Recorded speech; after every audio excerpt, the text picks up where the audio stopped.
Jesus' words on the cross. I am thirsty.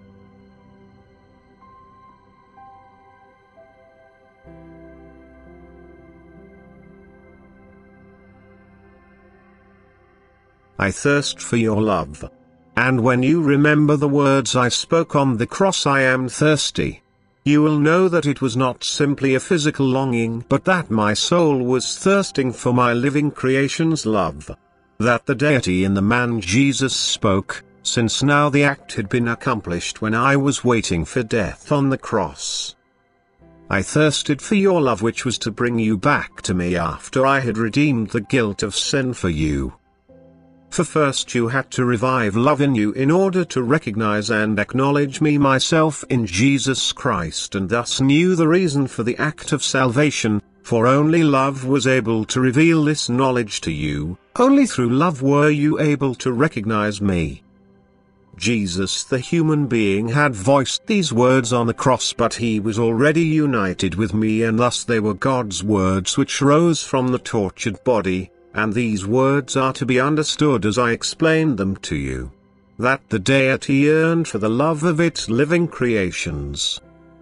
Jesus the human being was not aware of having spoken these words, and I expressed myself such that people only understood the earthly meaning of the words, because they would not have grasped that the deity had permitted this superhuman suffering, which, however, was the atonement for the original sin on account of which I had descended to earth. The reason for people's immense guilt was due to the fact that they had once rejected my love and had become heartless themselves. And I longed for the love of these beings, which Jesus' crucifixion returned to me, provided the being itself is willing.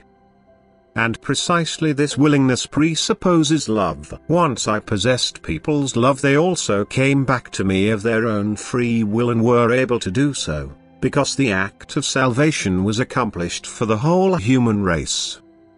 And if you consider Jesus' words on the cross in this way, then the love he longed for should impel you to him, in which case you show your love for me, for which I have yearned since your apostasy from me.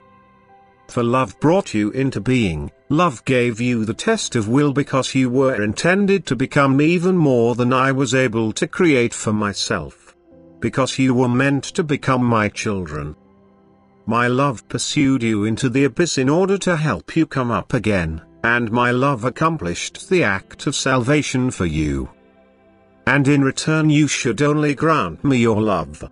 You should love me with such depth of feeling which only a child can feel for its father. When I sacrificed my life on the cross for you, your guilt was atoned for and your return to me became possible. My sacrifice of love was able to ignite your love in you. You were able to recognize it as such, since you were no longer held captive in darkness, because I had brought light to you. My divine teaching of love, which showed you the path to me, and compliance with which signifies the retransformation of your nature into love, will subsequently result in your lasting unification with me, and thus also the fulfillment of my yearning for your love. Amen.